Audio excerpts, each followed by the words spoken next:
Alright everyone, welcome back to another Star Wars Galaxy of Heroes video with Fat Phil, and it is time for a harsh opinions, and it has definitely, it's been a minute, right? So for those of you who are newer to the channel or haven't seen one of these videos before, I've got a whole playlist of ones I've done in the past, but the harsh opinions is exactly what it sounds like. I take things in the game, and I critique them very, very harshly. So it's an opinion, this is not fact, it's just something that I can pick out about that character and crucify them, just like I will get crucified in the comments for some of these opinions that I have. So let me know your thoughts, like and subscribe, comment down below, and a huge shout out to my channel members. Thank you guys so much for your continued support. Again, the shameless plug as always, link in the description down below. But guys, subscribing is free and that helps the channel so much as well. So please make sure you're subscribing.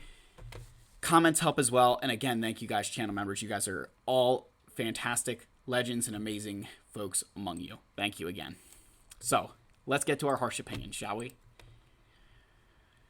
All right. So, and I should have said this earlier. Leviathan will not be included because I ranted on that already for 20 minutes, so we don't need to do that. So the new Inquisitors.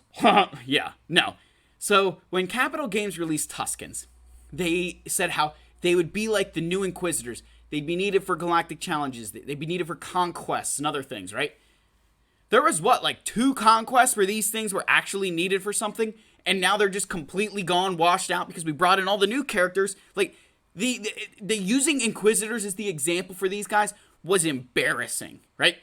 And it pisses me off, because I was the one who actually was like, you know what, I'm going to put the Zetas on these guys.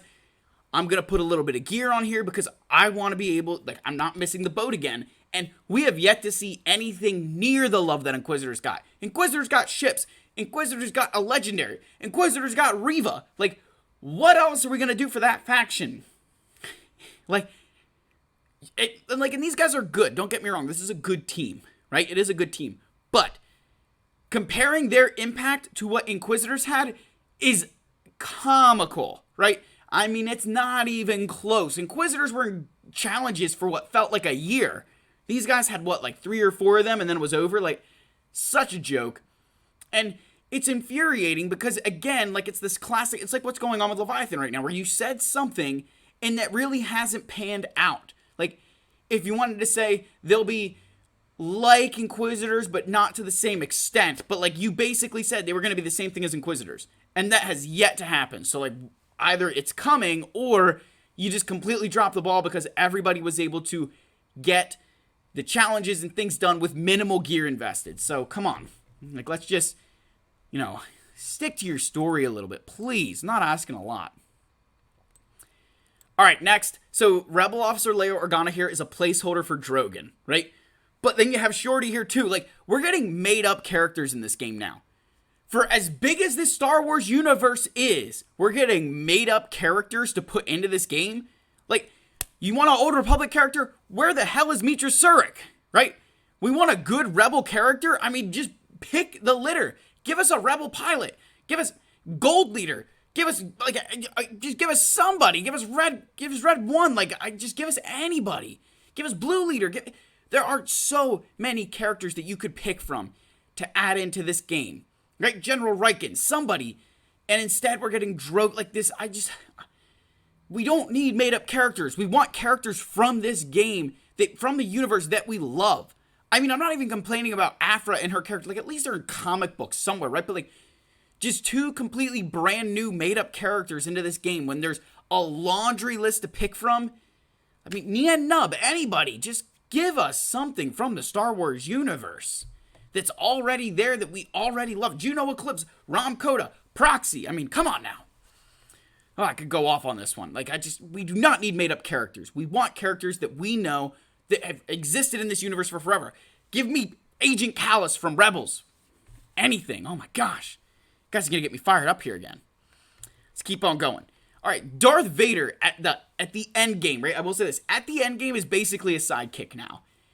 And it is, it actually hurts my soul. Like, to watch this guy get kicked out of Lord Vader teams for Inquisitors, to watch this guy get put into as a sideshow with Dr. Afra, right? It just is, it's really hard to watch.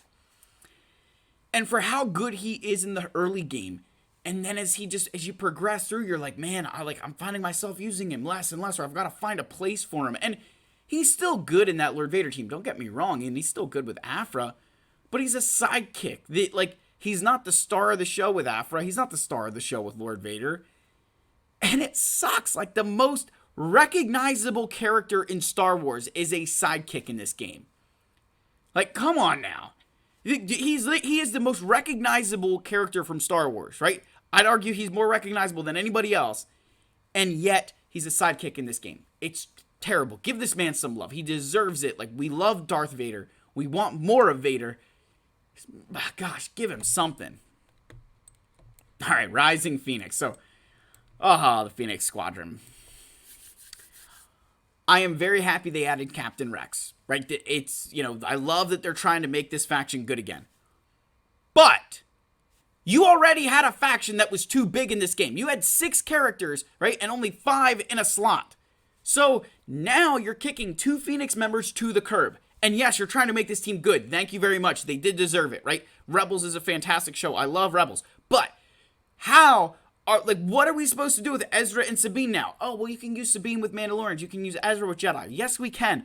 But is that really in the spirit of what they are? They're rebels, right? Like, their tags are, like, they're rebels. And you created this faction with Hera as the one leader for this faction. Either give us more rebels, give us some with extra leader abilities to kind of come up with another Phoenix Squadron here. It hurts as someone who loves this show that you don't have, more characters from them, but that there's only one leadership option that you can use here. And I understand that there was the 6 of them, but like, how is a Zeta ability for her? Not that you get to bring your Sabine in with you or something. I mean, just do something to allow us to actually use these guys in a meaningful way. Because it sucks that you can't use them all together, right? Like, that was like the whole point of the Phoenix team, was that they could all work together, right? Or that they would split off into their groups of 3, right? So, yeah, I mean, I just really would have liked if you could have given us more Phoenix characters, created another squad. I'm glad you're trying to make them good, but, like, we need... adding another character with another Phoenix tag, to me, seems harsh, and not adding others to round out a second squad. That's just my opinion. So I hope we get more. But it's a harsh opinion because Captain Rex has been awesome and there's some really great things going on. But, like, why are we're just kicking characters to the curb. Alright, this next one, hopefully you guys laugh at. Like, you need a PhD to read kits now. Like, if we just go to Dr. Aphra, speaking of PhDs, right? But, I mean, like, you look at her basic, right? And, I mean, it's like, okay, if they're a droid, stun them. And then there's more stuff here, right? I mean, you keep going down. Look, you have to scroll through this special ability here, right? I mean, special this one. You gotta scroll through this, right? Leader ability. Scroll all, like, you need a PhD to understand all this stuff. I mean, even like with Malicos, it's the same thing. I'm just showing a newer character again, too, right? I mean, you literally need a PhD to be able to understand all this stuff. Look at how long this is. I mean, it's crazy, right? Like, it is just so absurd how long kits are, right?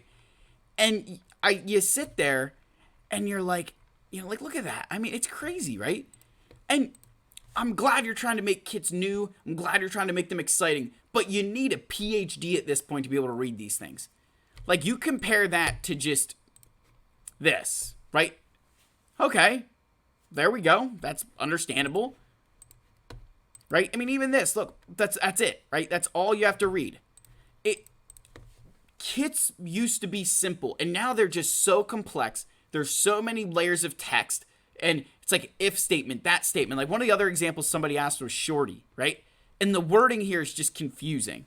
So, at the start of battle, if all droids are non-separatist droids, this attack has a 60% chance to inflict target lock and will remove 10% turn meter for each instance of damage. Max 30%. Additionally, allies gain 10% offense stacking until the end of the encounter each time this ability is used. And then it says, all allies gain 5% turn meter for each debuff inflicted this way. Max 60%. Well, this additionally allies gain 10% offense. Are we talking about non-separatist droids still? Are we talking about all allies?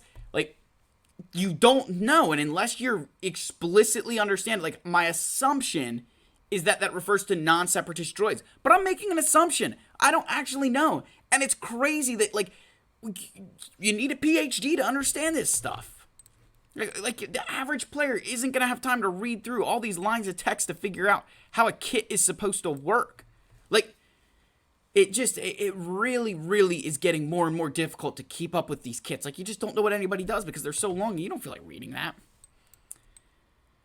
Alright, and then finally, the last harsh opinion is that these new characters going into the cantina is not player-friendly. It's player-friendly to people who are at the stage of the game where they've got all the major characters farmed, they've got the relics, right? They've got their galactic legends and stuff, so they can just go into the cantina, blitz this character down, and they're done. But for players who are just in that middle of the game now, who are still like trying to farm galactic legends and things, whenever a character hits the cantina, it's just like a knife in the back. Because that's another however long period of time that you're not farming signal data.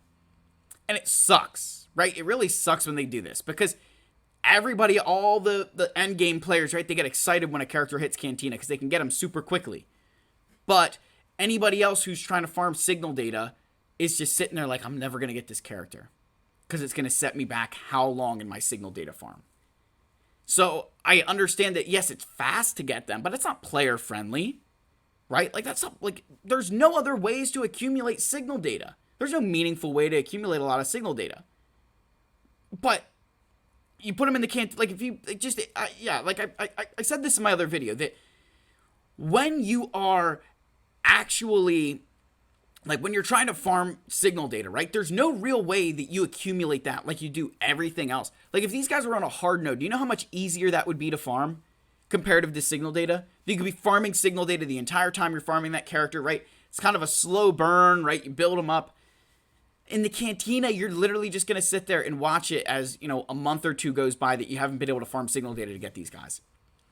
So, yeah, guys, that's the harsh opinions. Let me know what your thoughts are down below. As always, smash that subscribe button, leave your likes and leave your comments, and I'll see you all in the next video. Cheers, and may the force be with you.